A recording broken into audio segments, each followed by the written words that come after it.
Inshuti bakundwa, ndabasuhuza mu izina ry'umwami wacu Yesu. Twongeye gushima Imana kubw'iki gitondo cyiza. Nshimye Imana kubwanyu aho muri. Ndavuga ngo umwami Yesu arusheho kubaho umugisha. Ndagira ngo rero twitegure, ni igitondo tugiye kumva ijambo ry'Imana, ni igitondo tugiye kumva icyo Imana ivugana natwe. Ni byiza ko twitegura kugira ngo tumenye icyo Imana ishaka kuvugana natwe. Ndavuga ngo Yesu aguhe umugisha, kandi nkwifurije igitondo cy'umugisha, nkwifurije amateraniro meza. Uyu munsi ni byiza ko ugira umwanya nk'umuryango, ugira umwanya nk'umuntu ku giti cyawe, tugira umwanya nk'abantu b'Imana, aho turi mu rugo tugaterana, tukagira umwanya wo gutega amatwi ijambo ry'Imana, tukagira umwanya wo gusengera hamwe, kuko iyo dusengeye hamwe hari imisozi yimurwa. Ndagira ngo rero tujye mu ijambo ry'Imana, ariko tutaraba ndagusaba uce bugufi dusenge. Mana Data, ndashaka kugushima kandi nguhaye ikuzo, nguhaye icyubahiro. Ngushimiye urukundo rwawe rutagira akagero, ngushimiye imbabazi zawe, ngushimiye ubuntu bwawe, ngushimiye ineza yawe mwami itarondoreka. Ndagusaba rero kino gitondo nkwinginga kugira ngo unkoreshe mvugane n'ubwoko bwawe amagambo agiye kubabera umugisha. Mwuka wera w'Imana, nzi ko ari wowe uvuga amabanga y'ubwami. Ndagusaba mu izina rya Yesu Kristo umwana w'Imana nzima, uvugane n'ubwoko bwawe. Umuntu uduteze amatwi uyu munsi, umuntu utureba uyu munsi, umugisha wawe umubeho. Ndasaba kugira ngo ijambo ngiye kuvuga ryoye kuba ibitekerezo byanjye n'amarangamutima yanjye, ahubwo bibe kubaho kwawe. Mwami, ndagusaba kugira ngo aya magambo akangura umuntu wacu w'imbere. Ndabigushimiye ko witeguye kutugirira neza. Icyo nanze kandi mpeza ni imikorere y'umwijima, imikorere ya Satani, imikorere y'abadayimoni irogoye ijambo ry'Imana, irogoye umugambi w'Imana. Ndavuga ngo utsindwe kandi ukurweho mu izina rya Yesu. Icyo twakira ni ukubaho kw'Imana, icyo twakira ni ubwiza bw'Imana. Ndabigushimiye Papa, ni mu izina rya Yesu, amen. Murakoze cyane. Ndagira ngo tuvumbure muri Bibiliya zacu, tujye mu igitabo cy'Itangiriro. Igitabo cy'Itangiriro ndagira ngo dusome guhera ku gice cya 32. Itangiriro igice cya 32. Ndagira ngo dusome ku murongo kuva ku wa 23, ndasoreza ku wa 33. Dusome kuva ku murongo wa 23 kugera ku wa 33.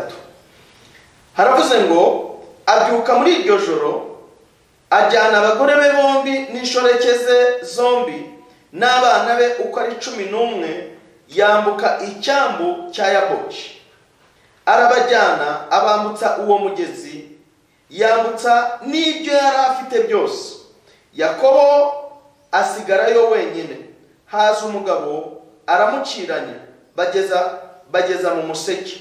Abonye yuko atamutsinze, akora ku mutsi wo ku nyonga y'itako rye. Umutsi wo ku nyonga y'itako rya Yakobo urareguka bagikirana. Uwo mugabo aramubwira ati, ndekura kuko umuseke utambitse. Aramusubiza ati, sinkurekura utampaye umugisha. Aramubaza ati, witwa nde? Aramusubiza ati, ndi Yakobo. Aramubwira ati, ntukitwa Yakobo ukundi, ahubwo uzitwa Isirayeli, kuko wakiranyije Imana n'abantu ukanesha. Yakobo aramubwira ati, ndakwinginze mbwira izina ryawe. Aramubaza ati, ni iki gitumye umbaza izina ryanjye? Amuherayo umugisha. Yakobo yita aho hantu Penuweli, ati, ndebesheje Imana amaso sinapfa.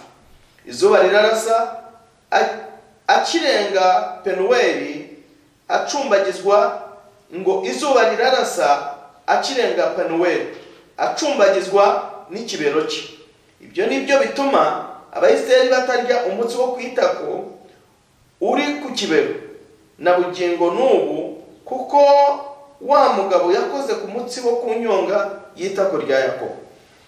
Inshuti zanjye rero, iyo turebye kino cyanditswe, turareba hano Yakobo yageze ahantu, agera ahantu ari mu bibazo bisa nkaho bikomeye. Avuye kwa Labani naha arasa n'ucitse. Arajya kwa mwene se nangwa se kwa mukuru we Esawu, kandi wibuke ko Yakobo kwa Esawu yari Bihemu. Noneho Bihemu aragiye, uko arimo kireba barareba ishusho ya Bihemu, ntabwo azi yuko na murumuna we yigeze amubabarira, ntabwo azi kuko amutumaho agerageza no kumuhongera, agerageza no gukora ibiki byose. Ariko Yakobo Bibiri itwereka neza ngo amaze kwambutsa ibintu byose we yisigarira hakurya, asigarayo wenyine. Ndashaka rero uyu munsi kuvuga ku ijambo ryitwa kuguma mu kubaho kw'Imana. Kuguma mu kubaho kw'Imana uburyo ari ingenzi ku buzima bwacu. Yakobo wibuka neza, Yakobo arahunze. Amateka ya Yakobo ntabwo ntibiyasubiremo kuko mwese murayazi. Bibiri itwereka neza ukuntu yariganyije mwene se umugisha. Amaze kumuriganya bituma bimpunzi ahungira kwa nyirarume witwa Labani. Agezeyo icyo gihe ibintu byo gushakana mu miryango ntabwo byari ikibazo. Ashaka mubyara we nako babyara be. Mwiribuka amateka ya Yakobo uko yariganyije mukuru we, nawe yarariganyijwe. Umugore we wa mbere we yagombaga gushaka, we yari yarakunze, nijoro bamupfunyikiye utari we. Mu gitondo agiye kureba abona nundi uwo bamuhaye watashakaga. Biba ngombwa ko akora indi myaka 7. Wibuka imyaka 14 yose Yakobo akorera umugeni yifuzaga we yashakaga. Ubuzima bwo gukirana bubaho, ari ubuzima bwo gukirana n'ubuzima, ukirana n'imibereho, ukirana n'amateka, ukirana n'ubuzima butoroshye. Ariko hano turimo turareba Yakobo arakirana mu mbaraga ze zose.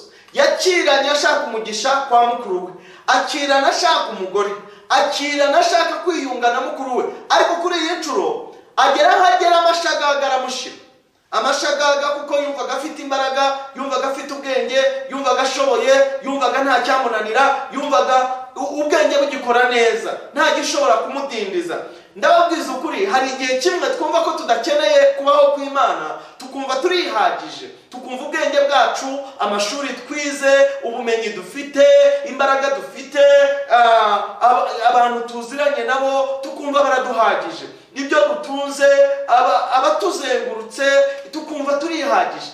Yakobo yageze kuri nivo yumva hahandi ahageze kwa Labani birakomeye, nta gisubirayo. Ntabwo kandi agomba kugarukira mu nzira, agomba kugera kwa mukuru we. Kwa mukuru we ntabwo bimeze neza.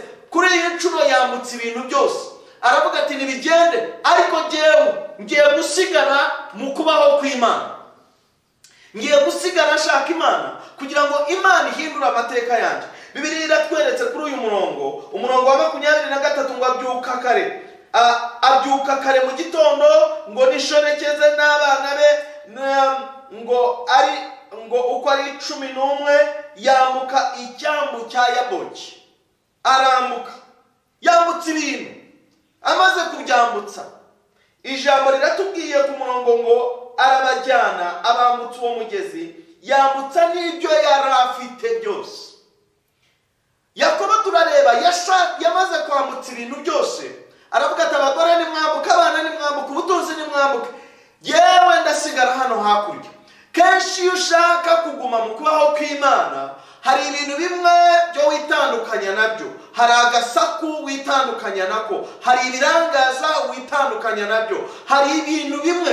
Hari igihe muri iyi minsi dufite ikibazo cyane ko dufite ibirangaza byinshi. N'aya matelefoni dukoresha n'izi mbuga nkoranyambaga, kenshi usanga umuntu ushaka gushaka Imana afite ibibazo wenda biruta n'ibya Yakobo yari afite. Nabana Yakobo we yarwanaga kugira ngo ibyo afite bitamucika, ariko hari n'udafite icyo afite, ariko umwanzi akakurangaza. Avuga we ikibazo cya Yakobo yari imibanire ye n'abandi, yari afite ikibazo cya relationship. Nukuvuga ngo aho yari ari hose yari yaragiye aho ahurira n'ibibazo bikamuteranya nabo bari kumwe. Yakobo kuri incuro aravuga ati rero yawe ikibazo cyanjye ndakizi, ariko nzi naho cyakemukira. Ndagira ngo nkubwire, ikibazo ufite hari aho cyakemukira. gikemukira he? Gikemukira mu kubaho kw'Imana. Niwahunga Imana, Yakobo yarahuze nubwo Imana yari yaramuhaye umugisha, ahugira mu bintu byinshi nk'uko duhuze. Abura umwanya, ubutunzi, ibihe byose ugasanga aratekereza ni gute nshobora guhindura amabara y'inka, ni gute nshobora kurongora umugore, ni gute mbyara abana, ni gute nshobora guhosha intambara. Yari afite intambara nyinshi mu rugo rwe, ariko kuri iyi nshuro aravuga ati noneho kuri uyu munsi icyo nshaka ni kimwe, narambiwe ubuzima bwo gukirana, narambiwe ubuzima bwo guhora ku mihangayiko, ndashaka Imana ko yivanga mu byanjye. Bibiliya iratubwira ngo amaze gushyira ibintu hanze, icyakurikiyeho ngo abonye yuko Bibiliya iratubwira ngo Yakobo asigarayo wenyine. Reka nkubwire, kugira ngo ube mu kubaho kw'Imana biragusaba kugira ngo ugire ibyo witandukanya nabyo, ujya ahantu h'umwiherero wowe nayo. Inshuti yanjye, hari ibintu bizahinduka mu buzima bwawe ari uko wagiranye umwanya w'umwihariko n'Imana yawe. Hari ibintu bimwe bizumva ari uko wagiranye igihe cyawe wowe n'Imana. Sinitaye ku byo unyuramo, birakomeye, biracushe. Harimo n'abavuga ati yewe ntabwo ari no gushyuha, ni ugukonja, ahubwo byahindutse barafu. Ndagira ngo nkubwire uko byaba bimeze, byaba bishushe, byaba degree yo gushyuha ntabwo nyitayeho. Icyo nitayeho ni kimwe, nuko hari umuntu ufite ubutware kuri ibyo byashushe n'ibyo byakonje, nuko hari ubutware kuri ibyo byatakaje isura, ko ashobora kongera akabivugurura bikagira isura nzima. Bibiliya iratweretse ngo Yakobo arangije asigarayo wenyine. Aho ntibyaba bigusaba nawe kugira ngo ugire ibyo witandukanya nabyo, usigare wenyine nayo yonyine. Bibiliya iratweretse ngo Yakobo asigarayo wenyine. Haza umugabo aramukiranya, bageza mu museke. Yakobo yasigayeyo wenyine. He was strategic. Aravuga ati aka kajagari k'ibindi byose. Murabizi kenshi biragorana no gusengera mu rugo. Abakorera mu rugo murabizi muri iki gihe cyaguma mu rugo ntabwo byoroshye kugira ngo ukorere mu rugo. Turimo turabona n'amashusho ku isi hose, ntabwo byoroshye kubera ibintu dukorera mu rugo. Hari amashusho amwe abantu badashaka yuko nagaragarayo mu ngo zabo, ariko kubera ko turi mu rugo nyine ibirangaza ni byinshi. Yakobo rero ageze hagati aravuga ati uyu munsi ndashyira hasi ibirangaza, uyu munsi ndashaka Imana, uyu munsi ndashaka kwintabara, uyu munsi ndashaka impindurira amateka. Narambiwe kuba muri ubu buzima, ibyo nyuramo ntabwo. Hari igihe imiryango iturangaza, ariko ibyo turangazwa abaturangaza nangwa n'ibiturangaza batanyura, batazi ubukana bw'ibyo tunyuramo. Wowe n'Imana ari mwebwe mureba ikibangamye, wowe n'Imana ari mwebwe muzi igikenewe kuvaho. Yakobo aravuga ati jyewe uyu munsi ndasigarana nayo. Asigarana nayo yonyine. Bibiliya iratubwira ngo haza umugabo, barakirana. Icyo yashakaga, reka mbabwize ukuri bene data, kugira ngo amateka yawe ahindurwe, kugira ngo amateka yawe ahinduke, hari ibigomba kubanza bigatsindwa. Iyo bidatsinzwe biragagara, bikakubuza kugaragara, bikakubuza isura, bikakubuza ijambo, bikakubuza agaciro, bikakubuza aho utura, bikakubuza aho wicara. Yakobo yari yarambiwe kuba mu kirere. Aravuga ati kuri iyi nshuro jyewe n'Imana narambiwe ubuzima, narambiwe iyi mibereho. Inshuti yanjye, iyo utararambirwa imibereho biragoye kugira ngo Imana ihindure amateka yawe. Bibiliya itweretse neza ngo Yakobo asigarayo wenyine. Asigarayo wenyine ariko afite intego yo gusigara nayo n'Imana. Ntabwo yagiye ngo atandukanye, yashakaga Imana. Bibiliya iratubwira ngo haza umugabo, barakirana. Umugabo agera aramubwira, uwo mugabo aramubwira ati ndekura kuko umuseke utambitse. Undi nawe Yakobo aravuga ati, aramusubiza ati sinkura kutampaye umugisha. Mu kubaho kw'Imana iyo twagiye niho gukirana ahangaha harimo ikintu kimwe. Ntabwo marayika w'Imana Yakobo yamurushaga imbaraga, ariko Imana ishaka abantu bashaka kuyomatanaho batayirekura. Imana ishaka abantu bafite umurava wo kutayirekura. Imana nayo yigwa neza kuba wayomatanyireho. Yakobo arangije aravuga ati ni nko kuvuga ariko se urayishakaho iki? mwitwararike niba uri mu kubaho kw'Imana. Hari abantu baba mu kubaho kw'Imana bari mu kurira gusa batanabwira Imana icyo bashaka. Yakobo yarabajijwe, Yakobo arangije aramubwira ati sinkurekura. Marayika yageze aho atabaza aravuga ati ndekura. Undi aramubwira ati sinkurekura, ntabwo nkurekura aho njya kwa Sawuli bitameze neza, kwa Esawu nako bitameze neza. Ntabwo nkurekura aho mvuye kwa Labani naho biracika. Ntabwo nkurekura mu rugo rwanjye harimo induru. Ntabwo nkurekura amateka yanjye ntabwo ari meza. Ntabwo nkurekura, ndashaka kumpindurira amateka, ndashaka kumpa umugisha. Nshuti yanjye, Bibiliya iratubwira ngo sinkurekura. Yakobo yaratatse aravuga ati jewe nagize amahirwe ndakubona, uyu munsi ntabwo ncika udahinduye iby'iwanje. Bene data, mu kubaho kw'Imana, Imana iyo wagumye mu kubaho kw'Imana, Imana iramanuka nawe ukayibwira ibyo ushaka. Harimo abantu bamwe bicara ugasenga utanafite adresi y'ibyo nako ibyo ubwira Imana. Mana ntabara ngutabare muki, urashaka gukora iki? Yimenyesha ibyo ukora, yimenyesha ibibazo. Yakobo yamubwiye ati ikibazo cyane jewe ni umugisha, mbayeho mu buzima bwo gukirana. Uyu munsi kuri iyi ncuro nakiranye n'abantu ariko ndumva byananiye. Uyu munsi ndashaka wowe ugira icyo unyamura. Hari icyo nambaye ntashaka, hari ikigaragara ku isura yanjye ntifuza. Uyu munsi ndashaka kumhindurira amateka. Bene data, mu kubaho kw'Imana hari imbaraga z'impindura amatwara, hari imbaraga zihindura ubuzima, hari imbaraga zihindura icyerekezo, hari imbaraga zihindura imibereho, hari imbaraga zihindura. Mu kubaho kw'Imana Yakobo yahisemo. Arangije Bibiliya iratubwira ngo uyu mugabo aramubwira ngo uwo mugabo aramubwira ati, amaze kumubwira ati ndekura, umugabo ku murongo wa 28 aramusubiza ati witwa nde? Aramubwira ati nitwa Yakobo. Amakuru ya Yakobo bisobanura umuriganya. Nitwa umuriganya. Nariganyije mu yandi magambo, yarazi ikibazo cye. Bene data, niba ufite intege nkeya, ni byiza kuzimurika imbere y'Imana. Niba ufite ibyakunaniye, ni byiza kubimurika mu kubaho kw'Imana. Ni byiza ko, kuko Bibiliya iratubwira ngo twambaye ubusa imbere yayo. Ntacyo turi cyo, twambaye ubusa, turi vide. Yakobo arangije amaze kubwira Imana ya magambo, Bibiliya iratwereka neza ngo aramubaza witwa nde? Ati nitwa Yakobo. Yakobo risobanura umuriganya. Nitwa umuriganya. Ayandi magambo abantu baravuga ngo Abanyarwanda bo baranabivuze ngo izina ni ry'umuntu. Yakobo uko yitwaga niko koko byahereye.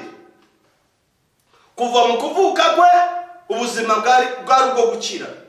Biratubwira ngo anavuka yavutse afasha agatsinsino ka mukuru we Esawu. Mu yandi magambo yasaga nk'amubwira ngo nunanga gusohoka.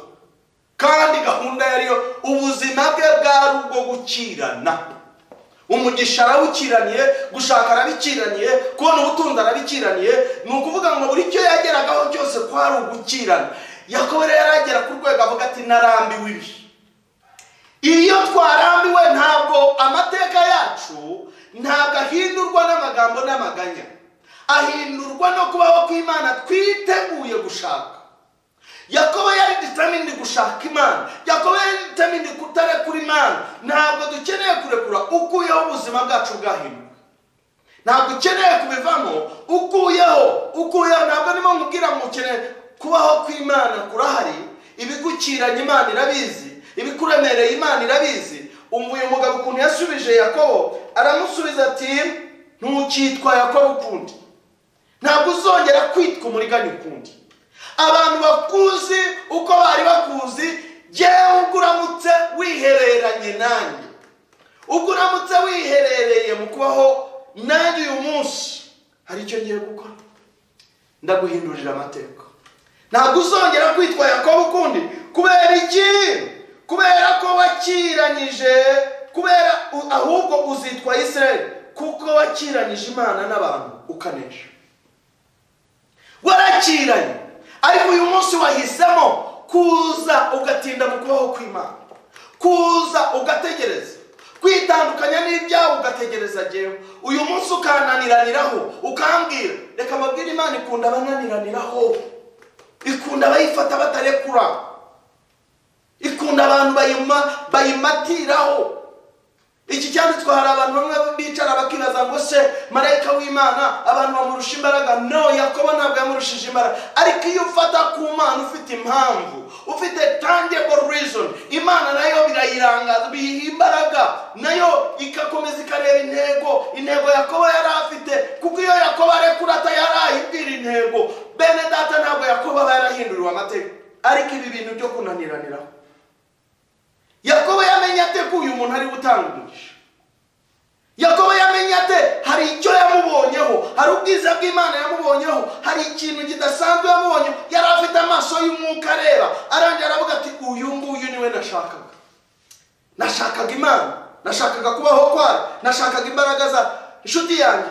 Ntabwo nzi ibyo ukirana nabyo mu muhamagaro, ntabwo nzi ibyo ukirana nabyo mu rushako rwawe, ntabwo nzi ukirana nabyo mu byo Imana yavuganye nawe, ntabwo nzi ibyo ukirana nabyo mu rugo rwawe, mu bana bawe, mu kazi kawe, mu mibereho yawe, mu by'abantu, ubuzima wowe. Yakobo yari afite ikibazo cy'umugisha.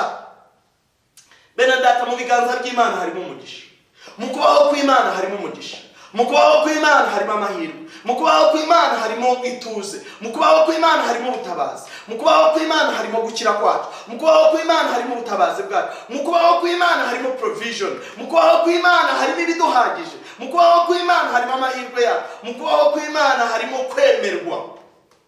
Yakobo yavuye ahangaha, isura ye nubwo yagiye acumbagira, yageze no ku muryango we babona ubuzima bwe bwahindutse, ariko yari afite favor ku buryo mukuru we yamubonye n'ibyo yari yamuhongereye. Amaze kumuhongera, Yakobo arangije Esawu aramubwira atumva ati ntabwo nkeneye ibyawe. Kubera iki? Yamaze gushaka kubaho kw'Imana, ubwiza bw'Imana bumuriho. Ntabwo mwene se afite icyo yamutwaye, yaramwakiriye, aramwakira neza. Kubera iki?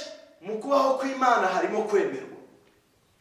Ndagira ngo nkubwire, ntabwo nzi ibyo uhura nabyo, ntabwo nzi ibyo uhura nabyo, ariko biragusaba kugira ngo ugirane umwanya n'Imana, biragusaba kugira ngo ugirane igihe n'Imana, biragusaba kugira ngo ugire ibyo witandukanya nabyo, ubeho mu kubaho kw'Imana. Ndagira ngo nkubwire, Imana irashoboye, Imana irashoboye, ariko itegereje ko hari icyo ukora. Imana ntabwo yari yorereye kureba Yakobo ko akirana, ariko yari itegereje Yakobo ko afata initiative yo guhaguruka agakora ikinyuranye.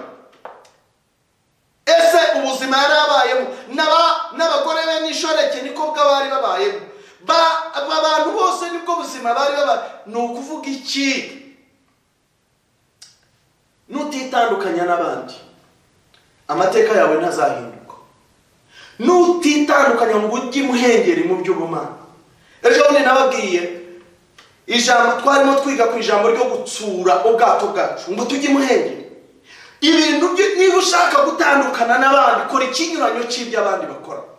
Ibi bintu by'ubumana ntabwo ari madike, ntabwo ari ibintu bimeze nk'iby'ubufindo, ntabwo ari ibintu byo gufora. Ibi bintu hari icyo bidusaba. Niba ushaka kugira ngo Mana ntandukanye n'abandi, urakora ibitandukanye n'iby'abandi. Mana ndagira ngo umpe kwemerwa, hari icyo bisaba kugira ngo wemerwe. Mana nyambura igisuzuguriro, hari icyo bisaba kugira ngo wamburwe igisuzuguriro. Mana Yakobo yageze ku rwego, hari bamwe batagifite n'umwanya wo gusenga, ahubwo bafite umwanya wo kwifuza gusa. Hari itandukaniro ryo kwifuza no gusenga.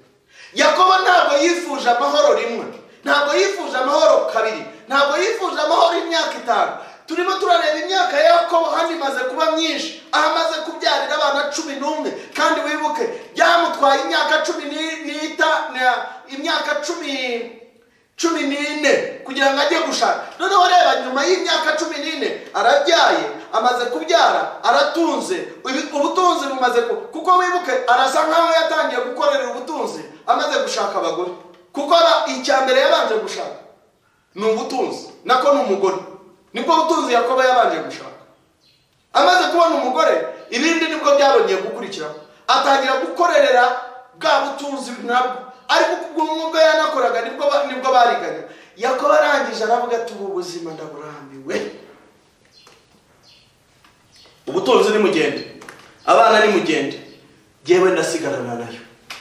Uyu munsi niyo shaka yone, uyu munsi niyo shaka yone, uyu munsi niyo shaka kwibonera, uyu munsi niyo shaka kwirebera. Bibiliya tubwira ngo yakiranye na marayika ngo anahava aterera umutsi, kubera igufwa umuti wo mu nyonga bari wawukweduye. Aravuga ati ariko ninanasubirayo nsubirayo ncumbagira, ariko amateka y'ubuzima bwanjye yahindutse. Yakobo yarushe asaza agicumbagira, ariko buri uko yacumbagiraga gutyo yibukaga nakiranye nayo inyamura igisuzuguriro, inyamura icyangiro, ima umugisha. Ntabwo nzongera kwitwa Yakobo, uyu munsi ni umugisha. Inshuti yanjye, ndashaka gusoza uyu munsi, ndashaka kukubwira ngo ibyo ukeneye byose Imana hari aho yabihishe. Yabihishe mu kubaho kwayo, yabihishe mu bwiza bwayo. Biragusaba rero kugira ngo ugire umwanya wo kuguma mu bwiza bw'Imana. Gumayo, jyayo. Niba utarajyayo, gira umwanya utandukane n'ibindi. Muri iyi minsi ya guma mu rugo, abantu bamwe bazi Imana, nicyo gihe cyo gukirana, nicyo gihe cyo ukeneye kwiherera. Nibura n'akazi ntawe guhamagara ngo bimeze gutya, ukagira umwanya n'Imana, ukagira ibyo uyibwira. Wabyuka mu ijoro, wabyuka mu gicuku, abana baryamye, ukaza ukajya muri salo yawe, ukaryama hasi, ukaryama ku makaro, ukaryama kuri sima, ukaryama muri ibyo bitaka, ariko uvuga uti nanjye uyu munsi Mana ni wowe nshaka. Niwagira n'ibihe n'Imana, ndakubwiza ukuri, iyo Mana ifite urufunguzo. Yaratubwiye ngo iyo ikinze ntawakingura, iyo ikinguye ntawakinga, kubera ko niyo nyir'ubutware. Iyo ngiyo rero niyo ishaka kugira ngo nawe uhaguruke ugire icyo ukora. Nkeneda kuki utarambira, ariko igihe ibyo bintu byakubabarije, kuki utababara ngo uhaguruke ugire icyo ukora. Yakobo yageze hagati yumva ibyo arimo byamureze, aravuga ati rero jyewe kuri iyi nshuro ni jyewe nayo tu, ni jyewe ugomba kugira icyo nkora. Narambiwe ubu buzima, narambiwe iyi mibereho, narambiwe aya matiku, narambiwe izi ntonganya, narambiwe ndashakayo. Nizigira ikihosha, nizihosha umuyaga uri mu rugo rwanjye, nize yimura ibintu ndimo ndeba. Beneda, kugira ngo Imana igire icyo ikora, hagomba kubaho umuntu witeguye gukora ikinyuranye. Hagomba kubaho umuntu witeguye gutera intambwe irenze iy'abo mu muryango we batera, irenze iy'abaturanyi batera, irenze ibyo yumva. Yakobo yageze hagati aravuga ati jyewe nayo. Hari igihe ugendera ku mugisha w'ababyeyi, ukagendera ku mahirwe, ku masengesho, ariko igihe kiragera Imana ishaka nawe gukora yawe. Hari igihe abakristo duteta, tukagenda twagera mu bihe nk'ibi byo ushaka igisubizo, wowe ugatuma abandi ngo bajye kugusengera. Yakobo yari yaratumye izo ntumwa, ntabwo tubona se hano uko yabigenzaga. Bibiliya iratubwira ngo mu gihe cy'imboneko z'umwaka bajyagayo rimwe, nawe akamanuka na Penina na Elukana. Penina yavayo akabyara, Hana indi irafunze, nawe akongera undi mwaka agategereza. Ikibazo kigera hagati inyuro zino, buriya nimukababazwe n'ibi ngibi. Yakobo ibyo yahuye nabyo byatumye afata umwanzuro wo kujya kwihererana n'Imana. Hana inyuro za Penina n'ubugumba bwe byatumye nawe afata umwanzuro kujya gusenga mu gihe kitamenyerewe. Noneho kuri iyi nshuro yavuye mu kivunge ari wenyine. Hana senga isengesho ryatanganyikije n'umutambyi wari umaze imyaka mu rusengero, yari atarabona umuntu usenga nk'uko Hana yasenze. Ariko reka mbabwire, bamwe turimo turasenga, wasenga niko wayura, uko usenga niko usinzira, niko uhunikira, uko usenga. Ndimo ndagusaba nkwinginga, kandi si ndimo mbwira wewe wenyine, nanjye jyenyine ndibwira, ni igihe cyo kugira ngo duhaguruke. Igihe isi irimo mu kaduruvayo, birasaba umuntu. Muri iki gihe haracamo intwarane, tugeze mu gihe cy'intwarane. Ariko intwarane twebwe ntabwo dutwarana mu mbaraga zacu, dutwarana ubwiza bw'Imana iyo bwamanutse. Imbaraga z'Imana iyo zamanutse nizo zishobora kutunyuza aho tudashobora kunyura. Iyo watinze mu kubaho kw'Imana, ibidashoboka bihinduka ibishoboka. Ndagusaba ongera usubire mu kubaho kw'Imana, ongera ugaruke mu bwiza bw'Imana. Niho hari amahoro yawe, niho hari ibisubizo byawe, niho hari ubutabazi bwawe. Ndagira ngo dufate umwanya muri iyi minota mikeya, ndagira ngo dusengane. Ntabwo nzi ibikuremereye, ntabwo nzi ibikugoye, ntabwo nzi ibiri mu rugo rwawe, ntabwo nzi ibiri mu kazi kawe. Wowe urabizi kuko Yakobo yari abizi. Nawe Imana ikubajije uyu munsi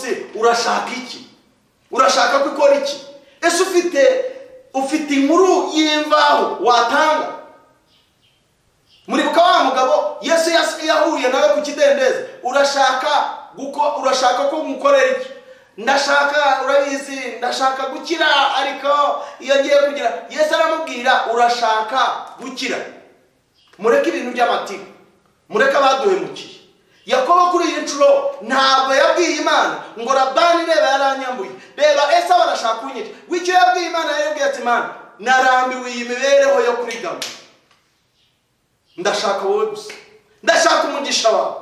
Mu yandi magambo yasaga nkaho avuga ati ndihana ibyo nari ndimo byose, ndimo nditandukanya n'amateka y'ubuzima bwanjye. Kuri iyi ncuro ndashaka umugisha uturutse kuri wowe w'umwimerere, atari umugisha wo gukirana. Uzi ko Imana ishobora kuguha umugisha, ariko abantu bamwe umugisha wo wabonye nuwo kubeshya, nuwo ruswa, nuwo guhimbahimba ibintu, ni ibintu byose ugerageza kureba ukuntu teranya kugira ngo hashobore uwo mugisha isaha iyo ari yo yose uragucika. Ariko umugisha uturutse ku Mana uzari umwimerere, n'akantu gatoya gahindura ubuzima.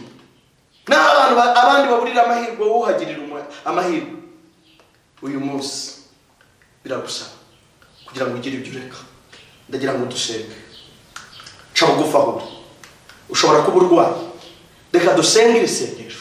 Nawe aho urusenge ubwira Imana ikikuremereye, ubwira Imana ikikugoye, ubwira Imana ikidashoboka, ubwira Imana ibyo abaganga bakubwiye, ubwira Imana iyo raporo yizamura imbere y'Imana. Ni Imana ishobora byose, ni Imana itananirwa. Reka dusenge. Data, mu izina rya Yesu, hari umugabo, hari umugore uduteze amatwi iki gitondo. Ibintu birasa naho bikomeye, ubuzima burasa naho bugoye. Arareba imbere n'inyuma akabona ntaho asohokera, arareba aho yinjirira ntabwo arimo ahabona, arareba aho asohokera naho ntabwo arimo ahabona. Ninde mutabaza? Yakobo uko yari ameze, yageze hagati abonye ibintu bikomeye, amara kwitandukanya n'ibindi byose, aravuga ati ndasigarana nawe. Hari umugabo nawe, hari umugore nawe, hari umukobwa iki gitondo, uyu munsi uneze amatwi, uyu mugoroba uneze amatwi, ibintu bisa naho byaremereye, arareba ntaho asohokera iki gitondo, naho yinjirira ntaho asohokera, arareba impande zose aragoswe. Yakobo nibwo buryo yafashe umwanzuro, aravuga ati iyi Mana iracyafite ubutware,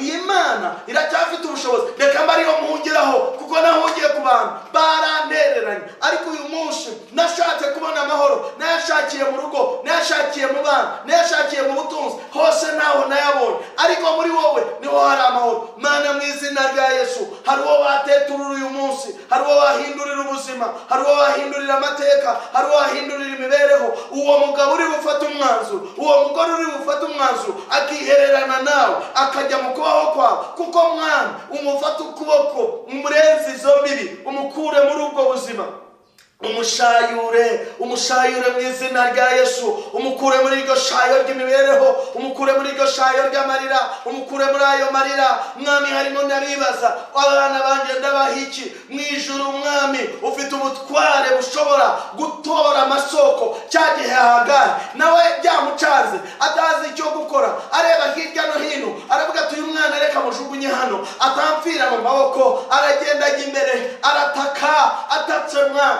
wamuhumuye amaso, umwereka isoko atigeze abona. Mwami mwiza, hari umuntu uri bugutakira uyu munsi, umwereka isoko atigeze atekereza ko yabaho. Mu izina rya Yesu ndavuga ngo icyo cyamwambaye, icyo cyamwambuye amahirwe, icyo cyamwambuye ubuzima, icyo cyamwambuye umubiri, icyo cyamwambuye umugisha, icyo cyamwambuye iterambere, icyo cyamudindije, iyo minyururu yamuboshe ndayicagagura mu izina rya Yesu. Ndambura ubutware ibyari bimubujije amahoro, ndambura ubushobozi ibyari bimubujije amahoro, ndambura ubushobozi ibyo ngibyo ndamuhumaga amaso, bikamwereka ko Imana yamwibagiwe, bikamwereka ko Imana yamutaye, kandi ari we wayitaye, kandi ari we wayiteye umugongo, kandi ari we utarasabanye nawe. Ndavuga ngo byamburwe ubutware, byamburwe ubushobozi, byamburwe imbaraga, byamburwe mu izina rya Yesu. Icyo mvuga Mwana, ndatura umugisha wawe, ndatura ubwiza bwawe, ndatura imbaraga zawe, ndatura kubaho kwawe, ndatura amahirwe mashya, ndatura mu izina rya Yesu ngo uyu munsi uyu nguyu ijuru riramugirira neza, ijuru riramuvirayo mu izina rya Yesu. Uraduha imbaraga Mana, uraduha imbaraga zo kuba mu kubaho kwawe, uraduha imbaraga zo gutinda mu bwiza bwawe, uraduha imbaraga zo gusabana nawe.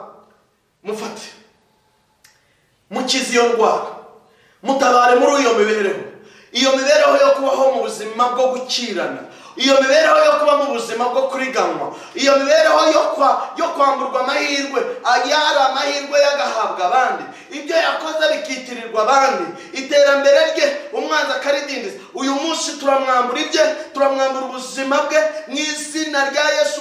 Turakwambura ubuzima bwe wamwanzi, turakwambura ibyo bari barariganyije, turakwambura amahirwe ye bari baragundiriye. Ndavuga ngo mu izina rya Yesu, Mwami, muhe imbaraga zo gutinda mu kubaho kwawe uwo mwene data, muhe imbaraga zo gusabana nawe, muhe amaso areba ko ari wowe ufite igisubizo, muhe amaso yo gutumbera wowe. Ikuzo n'icyubahiro bibi byawe uyu munsi n'iteka ryose, ni mu izina rya Yesu, amen, amen. Inshuti yanjye, ndagira ngo ugire umwanya, reka iyiguma mu rugo, reka nubwo cyabayo waba waruvuyemo, gira umwanya wawe n'Imana, gira ibyo witandukanya nabyo, ugira n'ubusabane n'Imana. Ndavuga ngo gusabana n'Imana, kuguma mu kubaho kw'Imana, hari inyungu nyinshi ziri mu kubaho kw'Imana kuruta kuba hanze yayo. Ndagira ngo nkubwire, hari umugisha, hari amahirwe, hari guhindurirwa amateka mu kubaho kw'Imana. Gira umwanya rero wo kubana nayo, gira umwanya rero wo gusabana nayo. Amahoro y'Imana abane nawe, umugisha w'Imana ubane nawe. Wari kumwe na Pasiteri Gacura Canisius guturuka mu itorero rya Nyabugingo Worship Center na Ministry ya Rwanda Christian Outreach Ministries. Turabifuriza amahoro ya Kristo, tubifurije ibihe byiza, tubifurije gusabana na Kristo, tubifurije kubana nawe, tubifurije kugira ngo natwe tugire umwanya wo komatana nayo, kandi ubwiza bw'Imana burushaho kubana nawe.